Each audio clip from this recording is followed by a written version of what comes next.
Hello everyone, welcome to the Newsbrowse News broadcast.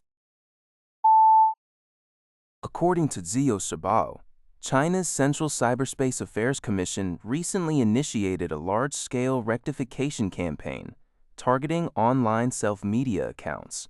The commission announced the punishment of 98,000 self-media accounts for failing to properly label information sources, misleading public perception, and disrupting the online ecosystem.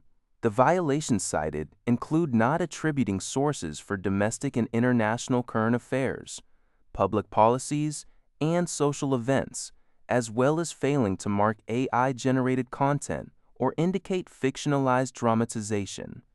The affected accounts covered topics such as the U.S.-Iran war and China's domestic public policies. Typical penalties for these accounts include deletion of short videos, prohibition from publishing, restrictions on user interaction, and even permanent account closure. Specific examples of disciplined accounts include those discussing international current events without sources, e.g., Jinshuo and Junwushiji, and those spreading unsubstantiated information on public policies, e.g., Farmer Sister and Tsinghua Fish Mom.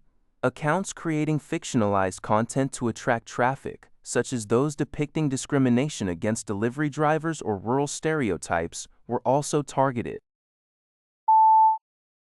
都市网 reports that Nishimura Yasutoshi, chairman of the Liberal Democratic Party's Election Strategy Committee, is currently on a visit to Beijing. During his two-day trip, which is a layover on his return from Kazakhstan, Nishimura is scheduled to visit companies involved in autonomous driving and robotics, and meet with business figures to exchange views.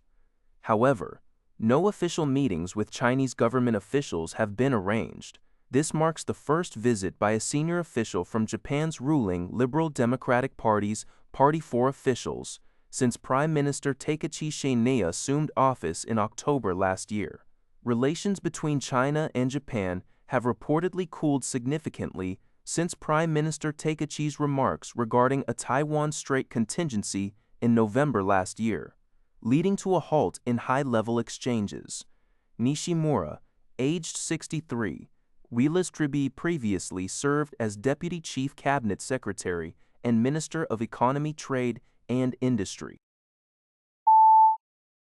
Al Jazeera reports that Israel's National Security Minister Itamar Ben-Gvir marked his 50th birthday with a controversial cake. The dessert was decorated with the death penalty noose, a direct reference to a newly passed law in Israel that allows for the death penalty for Palestinian detainees. Minister Ben-Gvir was a vocal proponent of this legislation, which has drawn widespread international condemnation. Critics argue the law is discriminatory, targeting a specific population group.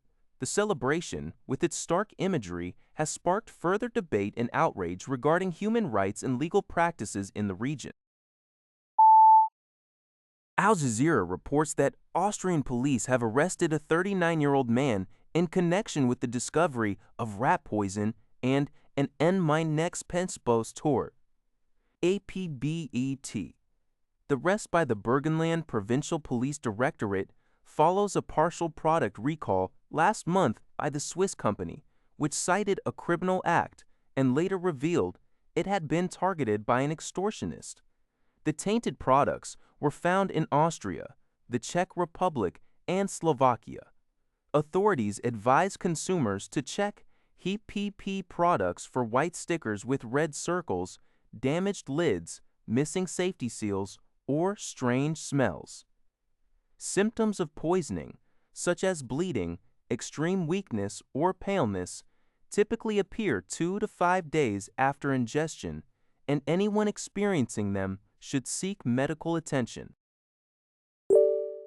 That's all for this video. Thank you for watching. See you in the next video.